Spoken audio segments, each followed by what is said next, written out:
Wanag yusikan. Atong gisagulan og bani ang iyang pagkaon guys, pero di siya mukaon. Bahala ka diha. Bahala ka diha, kaon kayo na si Kling Kling oh. Bahala ka diha Klang Klang. So ka din na. Klang Klang. Lami be kay ninyo law, kay naa na siya bani o migpis kay na day.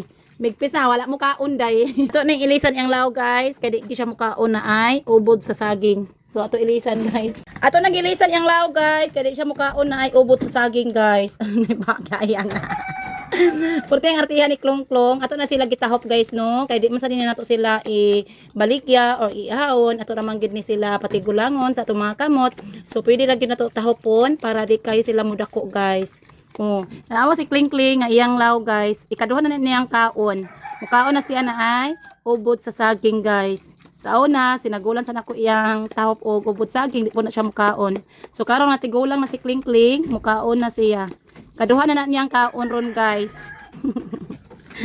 Diba? O, tuga-tuga mga kaligo. O, daghan magyabong kamuta, o. Maligo naman unta ikaw.